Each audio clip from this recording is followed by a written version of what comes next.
Thanks to everybody who's joining us here. We're here at MIT's Office of Digital Learning, and speaking today is going to be Jeremy Poindexter, and all of you recognize Rajesh, who's joined us for the last two sessions, who's head of ClimateX. I wanted to just give a quick introduction to this webinar and give everybody some context for what we're going to be doing today. This is, ClimateX is an experiment in trying to find ways to bring the MIT community and the outside world closer together and create deeper forms of engagement. And we've partnered with, my name is Mark Brown, and I'm part of the Office of Digital Learning. And we have partnered with Rajesh and Dave Damlur, who are both winners of a contest that was sponsored last year in Climate Collab. And they came up with a great idea of trying to join the MIT community together to try to advance the cause of climate action. And by partnering with the Office of Digital Learning, we're going to try to build up a community who can find ways to connect with each other and, more importantly, form a community around addressing climate change over the next, the coming years.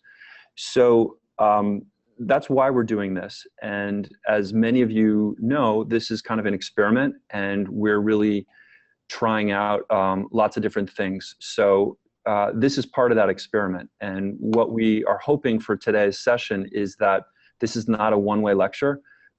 Jeremy has himself said that he's really not interested in delivering a one-way lecture to all of you. So he's really interested in hearing from you. So the way we want to run this is the way we've run the last two sessions. We'd like to kick it off with Rajesh offering a few opening words, giving Jeremy a chance to talk about his really in-depth experience in solar technology and placing solar technology in some context. But then really quickly, we'd love to open it up for questions and just start a conversation. So part of that is there's lots of different tools that this Zoom platform, for those of you who tuned in, there's lots of different tools for that kind of feedback to happen. One of them is I may be sending out a poll every once in a while, which will pop up on your screen asking you to fill in some multiple choice questions like, where do you want to go next? If you want to answer that, that's great. That's very helpful. Another is if you hover on the bottom of your screen, there's a Q&A section where you can ask questions. And then lastly, and which we love, is if you want to raise your hand, you can ask a question and we can just promote you to becoming a panelist. And what that means is you can just join in the conversation. So you're probably looking at my face, Jeremy's, Rajesh's face. We'd love to have you join in the conversation. And Robert Dyson, who's has been tuning in for the last several sessions, has been really great in joining in the conversation, and we'd love to invite everybody who's interested in talking to do the same. So without further ado, let me turn it over to Rajesh, and he can tell us, set up the conversation a little better for us. Thank you so much, Mark. My name is Rajesh Kasturirangan. As Mark mentioned, my partner Dave and I dreamt of ClimateX a few months ago now, and with this great partnership with the MIT's Office of Digital Learning, we're beginning to offer these seminars. And I want to thank Jeremy for being our most recent guinea pig in this experiment. And I'm really excited because, as we all know, solar technology has been improving by leaps and bounds, and lots of us have questions about it. You know, when is it going to be cheaper than natural gas? When is it going to be cheaper than burning coal? Is it really going to help us save the planet? And Jeremy's the go-to guy for answering all those questions, or at least sparking the conversation. I personally think there's a whole lot of, everything from the technology around PV cells to the business models around solar power are interesting questions. So we have plenty of things to talk about. We can ask questions of Jeremy as a practicing researcher in PV, in making the next generation of photovoltaic cells, to his thoughts on how solar compares with other alternative forms of energy, how it compares to fossil fuel energies, and where he thinks the world is going. So without much ado, I'm going to hand it over to Jeremy to just help us situate the landscape of solar technology. Great, thanks for that introduction, Rajesh. So hello, everybody. Thanks for joining us today. As Rajesh and Mark mentioned, I will be talking about giving a broad overview of solar and trying to situate it in the landscape to answer the question, what needs to happen for solar technology to really scale up and impact climate change? So in this quick introduction session, I'll go over three main things. One, what is really the goal for carbon emissions reduction? Two, at a slightly more detailed level, what are the factors in PV technology that matter in terms of how quickly that scale up can happen and how far that scale can reach? And thirdly, getting a little bit into some of the specific technologies like silicon and other materials that are today being used for solar cells and that also might be used for solar in the future. So first off, what is really the big challenge? Today, we use about 18 terawatts of power on average throughout the entire world. And that's a large number. That's equivalent to around 36,000 power plants. But that's actually a really small amount of power compared to what we get from the sun. There's enough energy hitting the sun in a single hour of the day to power all of global activities for an entire year. So if we could capture that power much more efficiently, then we really could go a long way. There's a lot of it. So really the challenge is capturing it and distributing it in an economically viable way. Another sort of metric is an area the size of about Arizona could power the entire world's energy needs if we were able to capture that amount of solar.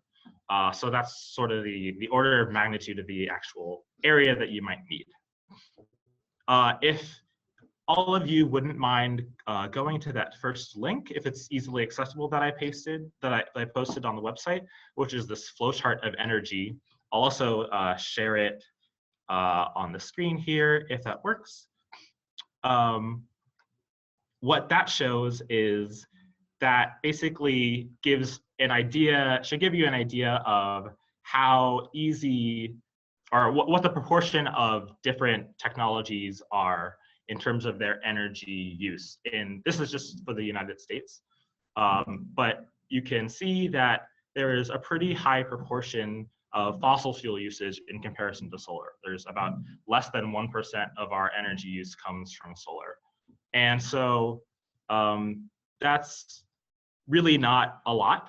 And we need a lot more than that, obviously, if we're going to impact climate change. So going back to the initial question that I phrased, how much solar do we really need in order to impact climate change? And this is the question that I worked on with recently in a study that was published in Energy Environmental Science, which is the third link that I posted on the website. And I'll let you all, if you didn't have a chance to get to do the reading, I'll let you all look at that later, but there are basically two main takeaways from that. One was that climate studies show, and this is data from climate scientists and modeling, show that we need about 2 to 10 terawatts of solar capacity by the year 2030 if we want to be on track for emissions reduction around 2 degrees C, to reach temperatures less than or equal to 2 degrees C. And so that 2 to 10 terawatts number is a broad range. Some of those numbers are coming from the IPCC, the International Intergovernmental Panel on Climate Change. But that was a pretty well agreed figure that we used for this study. let's pick the middle of that range, which is 6.5 terawatts. To reach that amount of solar capacity, production costs need to decrease by about 2/3 from today's industry prices. And that includes things like the raw material that's used in processing the solar cell, things that relate to the framing of the module, like the glass, the wiring that you use, labor, electricity. All of those costs need to decrease by a factor of 2/3, which is a lot. And in addition to that, the capital cost of manufacturing needs to decrease by about 4/5. And when I say capital cost, I mean things like large pieces of equipment that are used for sometimes 10, 15 years in a factory, and also building the factory itself. So really, one of the big takeaways from the study was that the cost needs to be decreased a lot, not just to be competitive with fossil fuels, but for the entire industry to grow quickly to decrease all of that carbon. So this brings me to the second thing I wanted to discuss, which is what are the factors for making a successful PV technology? And cost is one of them, but it's not the only thing. The second thing that you need is an efficient solar panel. Your solar panel obviously needs to be able to convert the solar energy to electricity well. That's what photovoltaics means, converting light to electricity or to a voltage and the current. And right now, typical commercial cells are about 17 to 18% efficient. Just for context, that might seem kind of low, but the thermodynamic limit for a single material is around 32%, because of some reasons that I can get into later if you're interested, but it basically has to do with the fact that the solar spectrum is very colorful. There are many different energies in light, and a material is designed to sort of only absorb a particular energy, so there are some losses there. But anyway, around about 17 to 18% efficiency is what today's solar cells achieve. And so if you could improve on that number, you would also help to reach these climate targets. So that's the second factor. The third factor is environmental stability. Because solar cells are much different than fossil fuels in terms of generating electricity, because you do all of the work up front. You manufacture your solar cell, you put it in the desert or on the roof, and for the most part, it sits there and generates so-called free electricity. It's not quite free. There's some maintenance that you have to do. You need to make sure that there's not going to be too much dust on your solar panel, but in large part, the vast majority of the costs are upfront. And so if your solar cell lasts a really long time, it helps decrease the overall cost. If your solar cell doesn't last a long time, then that increases its cost. Basically, this affects the value of the energy that you're getting. And so typical solar cells last 20 to 25, sometimes 30 years. So that really needs to be maintained. So the last of these four factors, cost, efficiency, and stability, the last one is material availability, which is pretty intuitive, but it's something that people forget about often. You need to be able to have enough raw material that you could use to manufacture these solar panels.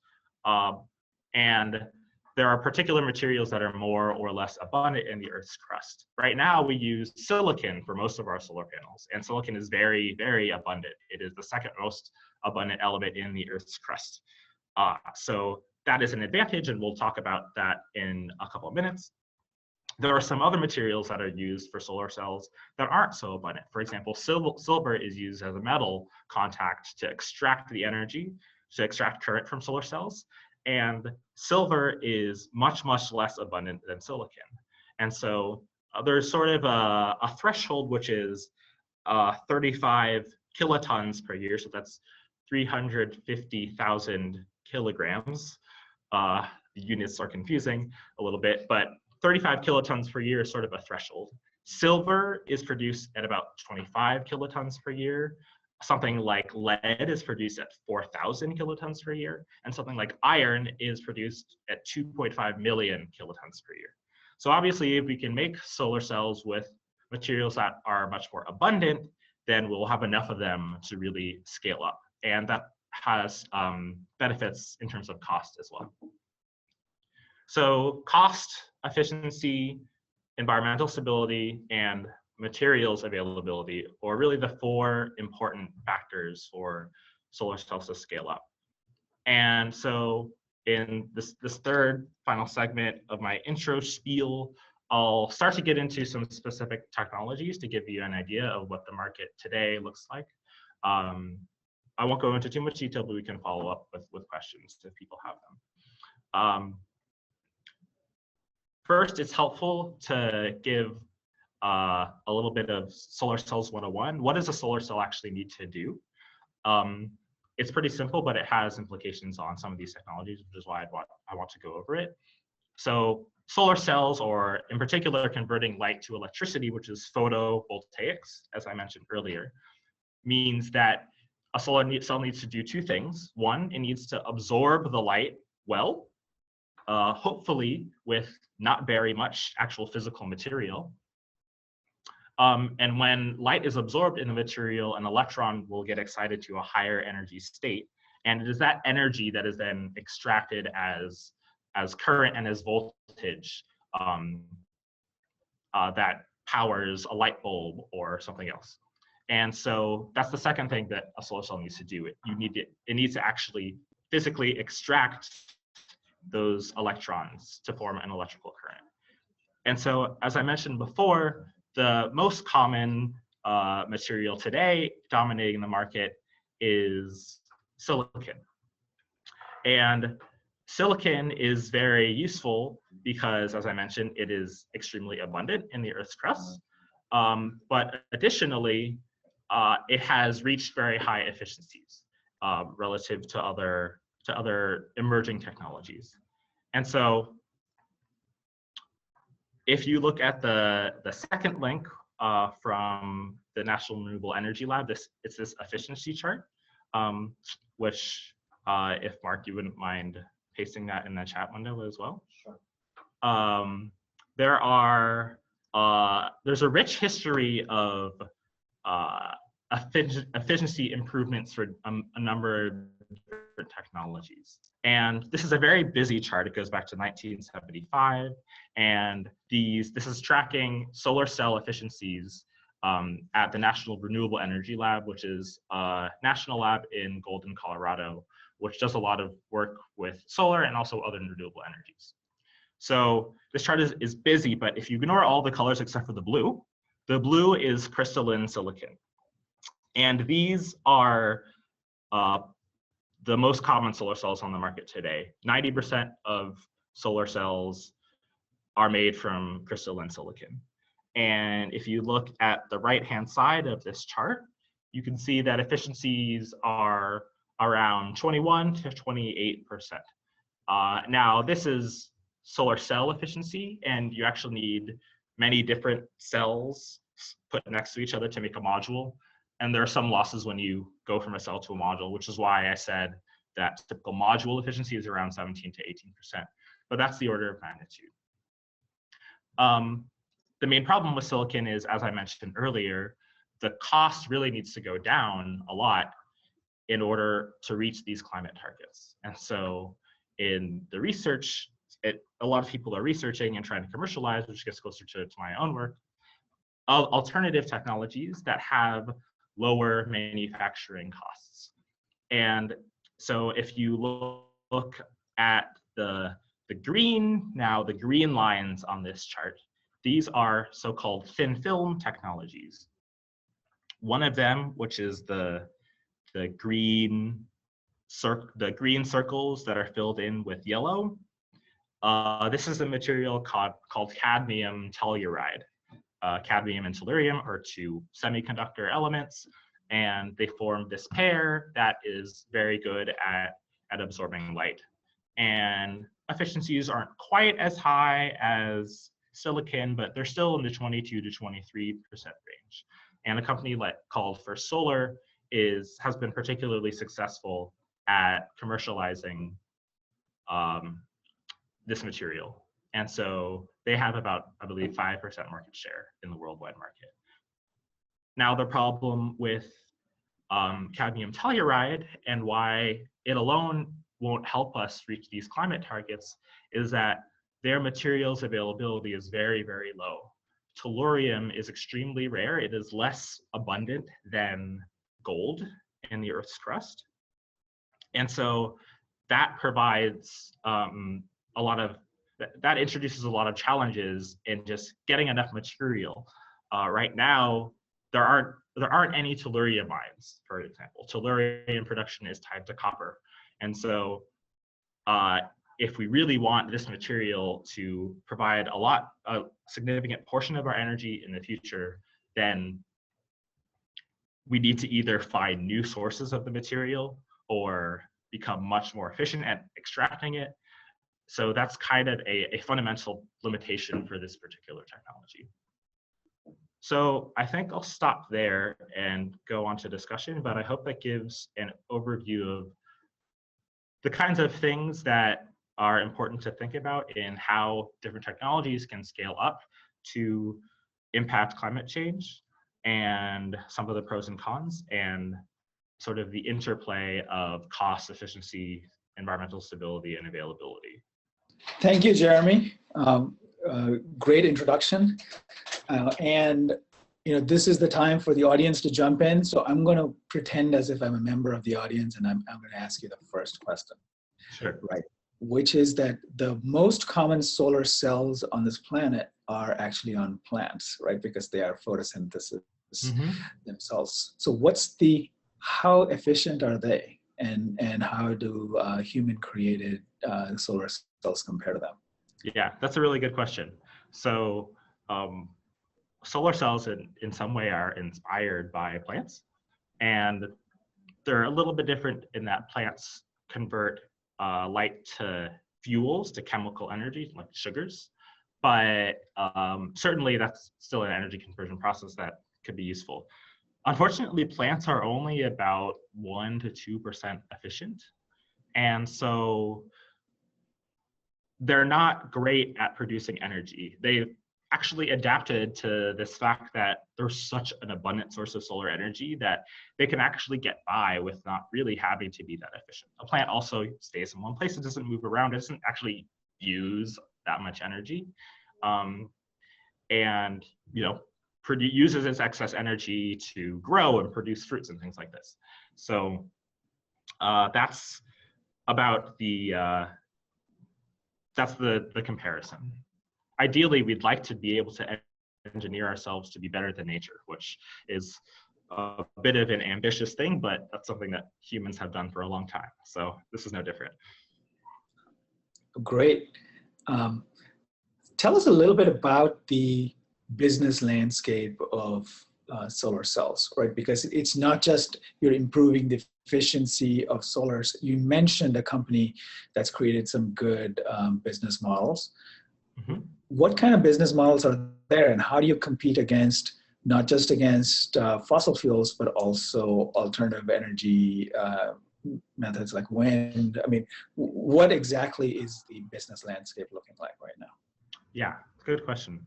So one thing to recognize about the solar industry and the energy industry in general is that energy, in particular electricity, is a commodity.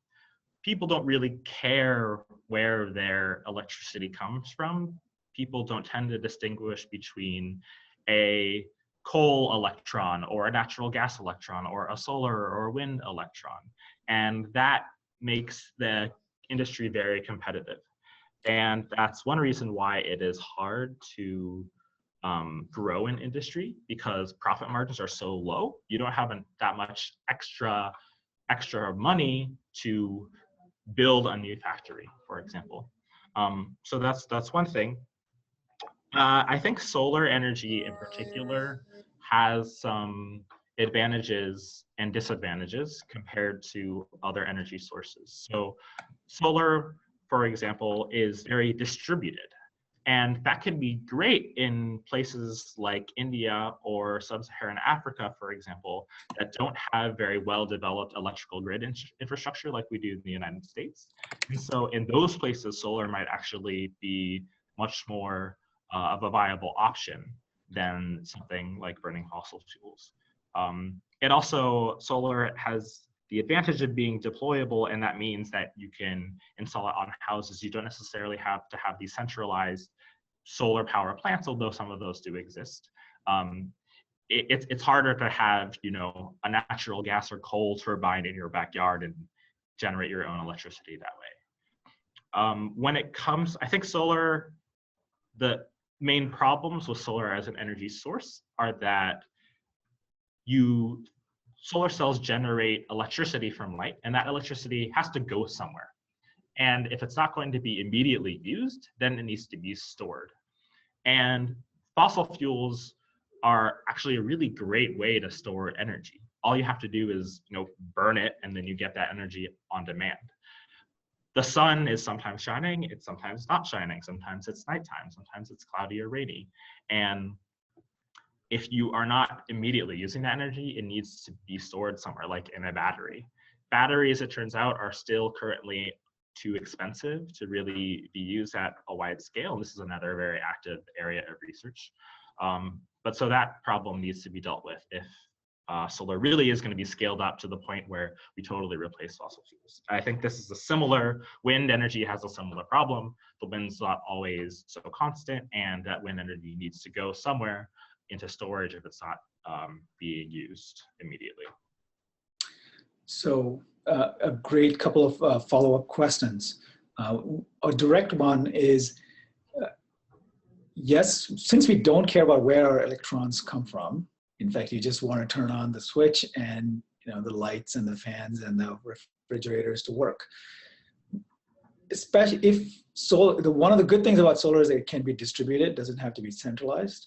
Mm-hmm. But is that also a bad thing, right? Because I don't want to be in charge of managing my energy, right? So if I have a solar panel on my house, then I'm responsible for maintaining it, or even if there's an outside contractor, I have to call them.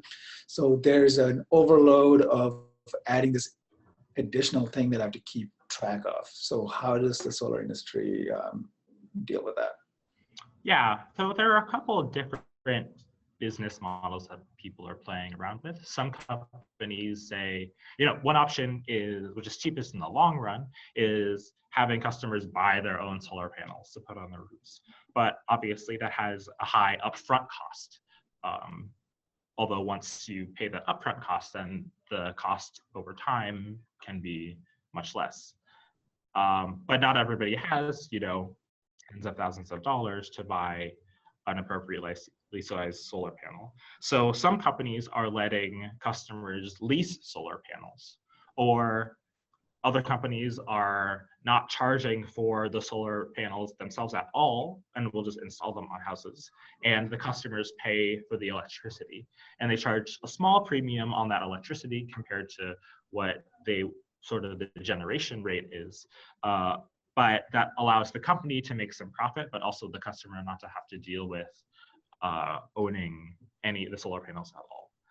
And so I think those kinds of mechanisms are starting to be explored. And as the industry grows, I think there will be some more creativity as well.